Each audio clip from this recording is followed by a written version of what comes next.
we need to give you the opportunity to talk about like the way that everything was affecting you and affecting you. You know, you had a relationship with Matt.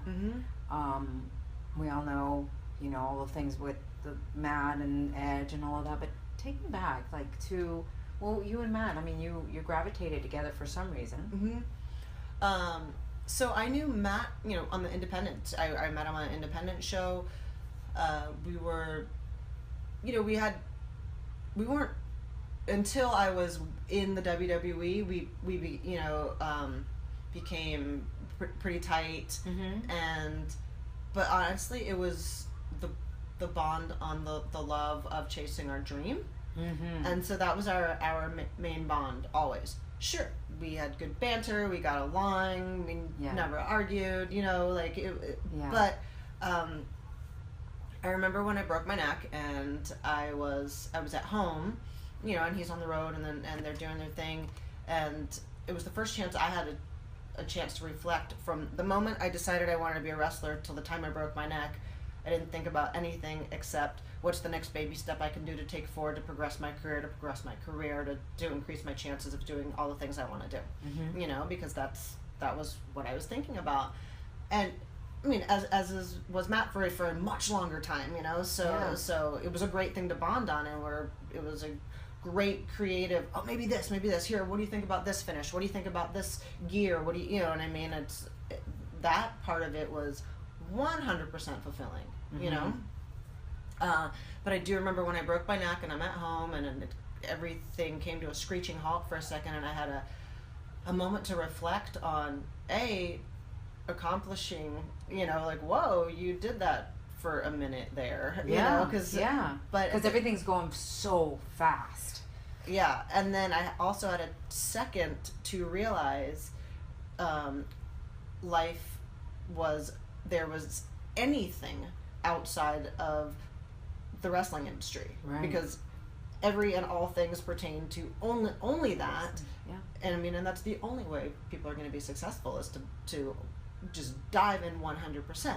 I was forced to have to see what else was out there and just reflect and think about because you were out. This was something that happened on a set. Yeah, I went and did a television show I had not heard of prior to getting a phone call from talent relations being like, anyways, you'll be in Vancouver from this day to this day and shooting this show. You know, so I remember having this moment that, you know, I wasn't in an argument with Matt. We were slightly disconnected while I was at home recuperating, because he was still, you know, 100% into his career, and I was 100% out of it at that moment, because I had to be. And I remember thinking, yeah, we're not going to be together when our careers are over, because that is our bond together. The way we view life, our interests, our they don't really align. You know, and how did that feel when you figured that out? It was so weird, because I was like, okay, but so now that I know that, should we split up? But you know, I love him and I love our time together, so no, but I can't see growing old with this person, and and it was weird. But I think that's like, it's okay. You can have awesome, great chapters and learn from people, and knowing that they're not here forever, and they may be 2 months from now or 2 years from now, and that's okay. But, and I say that now, I didn't know that then. I was like, what do I do with this information that I just came to? It's hard when you're in that to figure it out. I know. Yeah, and I think I was like, anyways, I'm going to watch another marathon on HGTV and be depressed and eat Little Debbie's in my neck brace. Think about that. But so when Adam and I started to bond on such a deeper level, as well as having the creative outlet with our careers and stuff, it was, and I know both of us, we were kind of like, oh shit, you know, like once we started to realized we were more than just two bros just hanging out, you know, and so the hard thing that has always been with this time period is, you know, we realized we were going down a path that we shouldn't, and what I mean by that is mentally. Yeah. Mentally. And so we'd kissed finally and freaked out. And we're like, you know what? I was like, and around that same time I tore my ACL. It was a pay-per-view with Trish. And I was going to be away. And so, you know, he was like, you know, like it was, Matt was off the road, Adam was on the road, and I said, hey, you know what? Let's take this as an opportunity. We need to just be in our own worlds and evaluate, and don't do anything because, you know, like, don't do anything for me. I'm not going to do anything for you. I need to figure out what is right for my world. Yeah. You need to figure out what's right for your world. If we meet up on the other side, cool. If not, I support and respect whatever your decisions are. Yeah. He's like, okay, that sounds like the mature adult thing to do. Right. He left a message on my cell phone, that pretty much just spelled out everything, you know, and his feelings for me and his intentions and what he wanted to do and everything. And but I didn't know that. I had my phone, you know, this was at a time where we weren't as glued to our cell phones. And, you know, I was coming home, you know, my knee was hurt. I was coming home. I turned off my phone, and I was ready to just kind of check out, just from wrestling, from anything, and just kind of take it in. Yeah.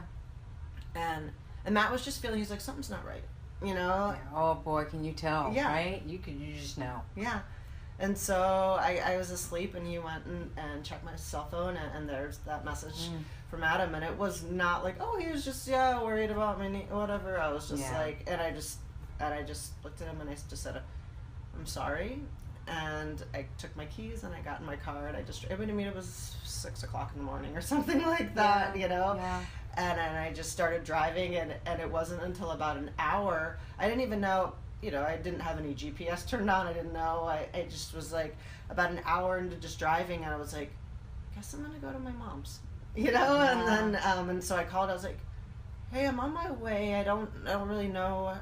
I'll be there at some point today. You know, it was like, I don't even know what direction I'm headed, because I was just like, you know. What's going through your mind at that time? What was going through? It was like a hypnotized, numb, like, yeah, you know, stop at red lights, look at the speed limit, because it was just like, yeah, and like it all hit, it all culminated at that moment. Yeah, and it was just chaos. And Adam's wife, she would call me every 5 minutes and just yell, and I would pick up the phone every time, and I would just sit there and I'd say, I'm sorry, you know, and she'd be like, and then this and this and that, and you know, and then like, but and you understand her side, right? Obviously. I mean, of course, she was saying terrible things, accusing me of things that I did not do, but I was just, I understood that of course she's devastated, you know. So I was just like, I'm sorry, you know. And then wait, she'd do it again, and I'd be like, yeah, you can yell at me, you know what I mean? And I just again, and I would just, and as tumultuous as that was, like, and like, not you, and not Trish, but for the most part, like, every woman in that locker room judged me. Every of the other wrestlers' wives, the boys, judged me, and but as like shameful, like, as they acted towards me, I was punishing myself even worse. You know, I was like, you're terrible, you know, like, how could you, like, do this to everyone involved, you know, like.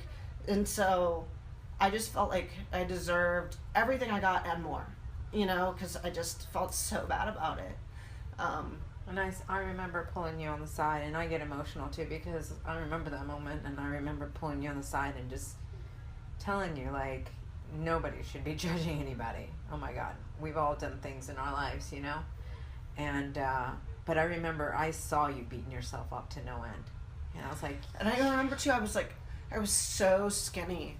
And I remember everybody was like, "Oh my God, you look so good." And I was like, "Yeah, I have ulcers. I don't eat. Yeah. I don't sleep. Right. So, but I was like, cool, thanks." Yeah. So it was just rough, and as bad as it was, you know, Adam and I tried to do this like half in, half out thing, you know, because we always said we didn't regret our bond, we regret how we went about it. Mm-hmm. You know?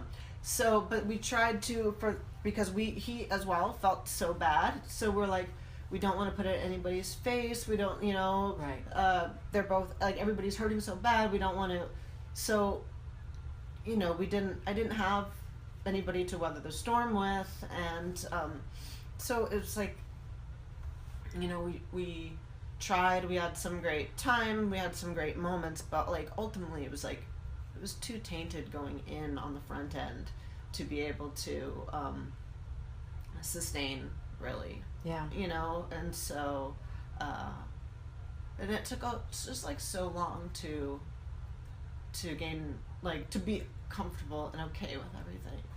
Yeah. And our whole thing, Adam and I, like, our whole thing always had been like, well, I don't want to say anything, and I'm not going to talk about it because I can actually deny about 80% of the recount and how it went about, and what our actual level of involvement was. Mm-hmm. But I can't deny 100% of it, so I'm just going to shut up. Yeah. You know? Yeah. And yeah, and ultimately we were in the wrong, so whatever punishment I get, whatever happens, I'll take it. Yeah.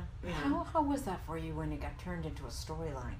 When you were out there with him, and then Matt, you know. It was like everything I could do to get on the plane to come to work. And honestly, again, I was like, part of like punishing myself was like, you know, the office came to Adam and I and said, well, I mean, so Matt ultimately got fired for being unprofessional. But then because it became such a hot story, yeah, they said, we want to turn this into a story, but you guys have been professional. He hasn't. There is money involved in this storyline, but it's your call. You know, we're like, well, we felt terrible that he lost his job over it, so we're like, yeah, we made our bed, we'll lie in it. And, mm-hmm. You know, and so basically it was like, so that he could have a job, I came to work and did that story, and how was it, Faith? When's the first encounter that you had to get? Because you had to talk to him. I think there was like sometime early on, there was a Bite This episode, like that. It was like an early internet show that the WWE did, and they're like,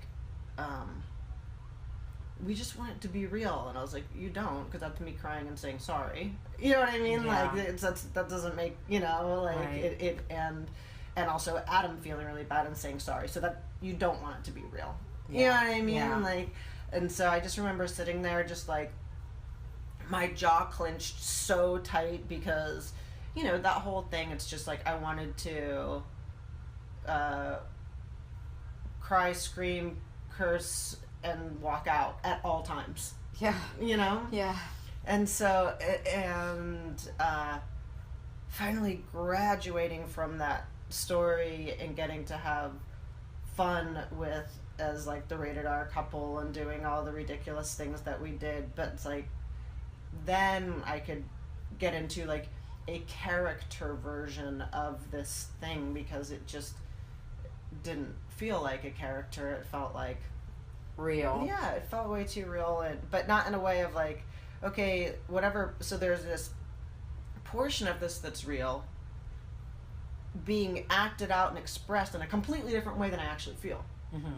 So yeah. It was, it was very hard to come to work.